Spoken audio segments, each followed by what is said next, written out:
नमस्कार. आपण बघितलं असेल महाराष्ट्रामध्ये अन्याय अत्याचाराच्या घटना दिवसेदिवसात वाढत चालल्यात. 2 युवकांना 4 पोलिसांनी बेदम मारहाण केली होती. बरं, मारहाण केलीच नाही तर त्यांना फरफरट देखील नेलं होतं. पोलीस स्टेशननी संबंधित कर्मचाऱ्यावर कुठलीही कारवाई केली नाही. मात्र ह्युमन राईटचे जे चौधरी साहेब आहेत त्यांनी त्या गोष्टीचा पाठपुरावा केला. कलेक्टर कचेरीमध्ये पत्रव्यवहार केला. कलेक्टरनं तीच केस वर्ग मुंबईला ह्युमन राईट्स असोसिएशनकडे दाखल करण्यात आली आणि आज त्या केसनं स्टँड घेतलेलं आहे. त्याच्या हिअरिंग देखील सुरू आहेत. सर, काय सांगाल एकंदरीत हा संपूर्ण प्रकार काय होता बरं? त्याचं असं आहे की सांगली जिल्ह्यामध्ये नेरलं गाव आहे, खेडेगाव आहे. त्या खेडेगावामधले 2 युवक आपल्या शेताच्या मोटारीचं काम करण्यासाठी बंद पडले होते, म्हणून वायरमनची वाट पाहत होते. हे दोघं त्या ठिकाणी रोडवरती दुपारच्या 12:30-1च्या दरम्यानची ही घटना आहे. 2 पोलीस प्रथम आले आणि त्यांना डायरेक्ट मारायला सुरुवात केली.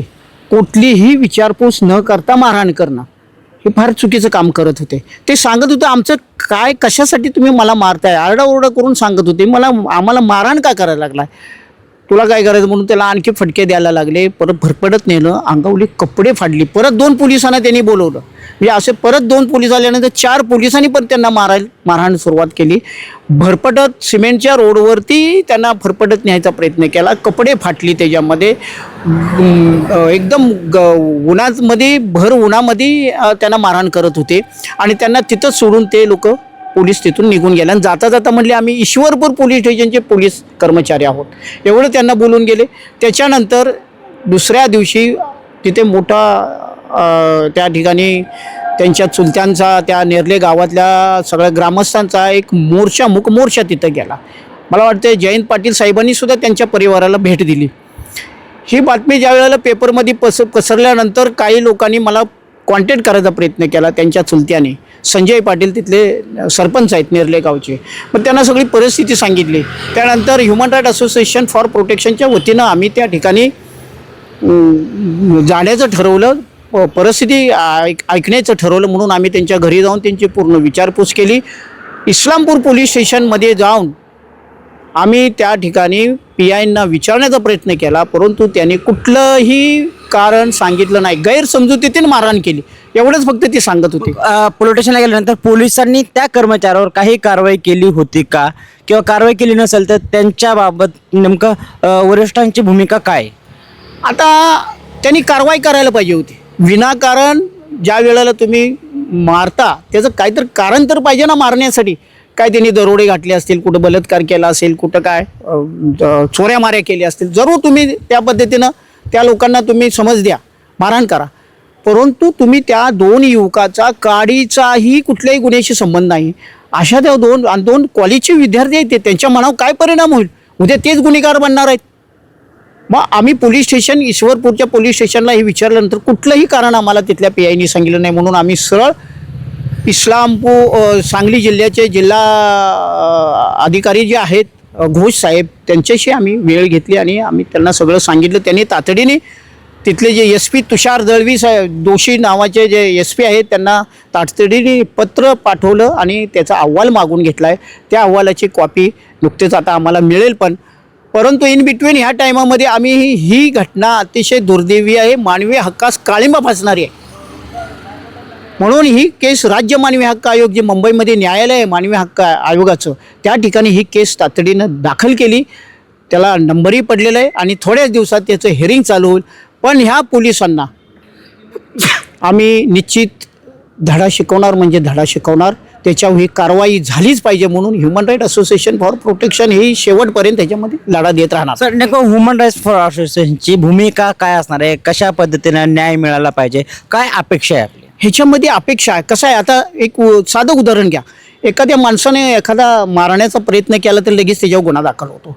एखादी शिवीगाळ केली की लगेच त्याच्यावर गुन्हा दाखल होतो. एखादं कुठली महिलेची कुठली छेड केली लगेच त्याच्यावर गुन्हा दाखल होतो.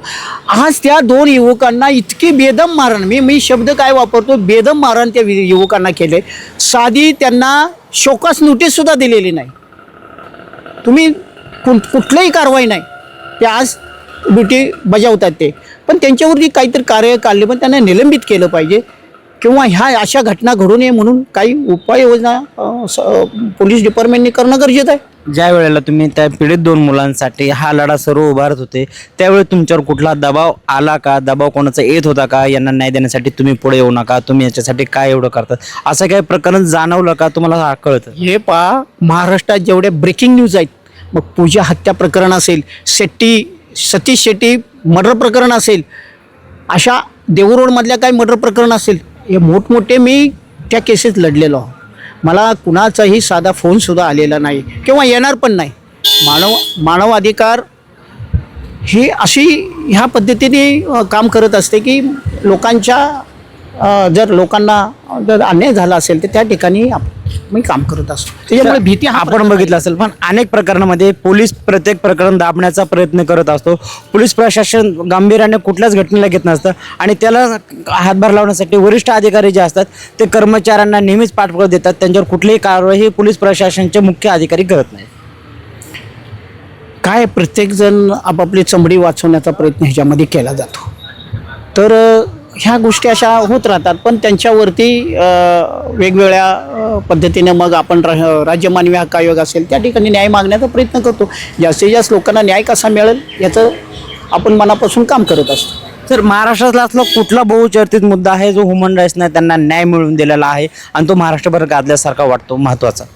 तिवरे धरण फुटून 23 लोक मेली त्याच्यामध्ये. त्यांना कॉम्पिटिशन शासनाने दिले नव्हतं, ते देण्याचा प्रयत्न आपण केला. प्रत्येक कुटुंबाला 5-5 लाख रुपये देण्याचा प्रयत्न केलेला आहे. सांगली जिल्ह्यातील पलूस हे गाव असं आहे, त्या गावामध्ये 2019ला त्या महापूर आला आणि त्याच्यामध्ये पडझडीचे पैसे शासनाने दिले नव्हते. 10 कोटी शेतकऱ्यांना जे प्रलंबित पैसे द्यायचे होते ते देण्याचा प्रयत्न आपल्या ह्या संघटनेने केलेला आहे. आणि महाराष्ट्रातल्या जेवढ्या काय मोठ्या ब्रेकिंग न्यूज आहेत, मग साधू हत्या प्रकरण असेल पालघरमधलं, ते सुद्धा आपण हँडल करायचा प्रयत्न केला आणि लोकांना न्याय देण्याचा प्रयत्न केलेला आहे.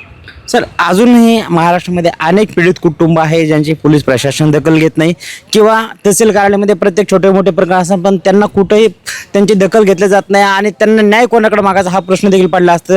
अशातच ह्युमन राईट्स नावानं अनेक संघटना आलेल्या आहेत. मग ते लोक इतर संघटनामध्ये जातात पण त्याच्यामध्ये फक्त त्यांच्याकडनं पीडित कुटुंबाकडनंच कागदपत्रासाठी पैसे लागतील, हे करण्यासाठी पैसे लागतील, अशा प्रकरण अनेक उघडकीस आलेले, त्याच्यावर काही लोकांना गुन्हे देखील दाखल झालेले. तर अशा नागरिकांनी काय संदेश द्याल तुम्ही की त्यांनी न्याय मागण्यासाठी खरंच कुठं आलं पाहिजे? तुम्हाला एक सांगू का, न्याय मागण्यासाठी मी तर असं म्हणतो की आमची जी संघटना जी आहे human right association for protection, त्यांनी आकुर्डी आमचा मुख्य कार्यालय आहे त्या ठिकाणी तिथं यावं किंवा लोकांनी डायरेक्ट राज्य मानवी हक्क आयोग मुंबईमध्ये न्यायालय आहे, शिवाजी टर्मिनलच्या 5 मिनिटाच्या अंतरावर आहे, तिथं जाऊन आपला अर्ज देऊन तिथंही न्याय मागला जातो. त्या ठिकाणी न्याय मागावा. पण लोकांनी असं घाबरून जाऊ नये किंवा दहशतीखाली राहू नये असं लोकांना मी आव्हान या निमित्तानं करू शकतो.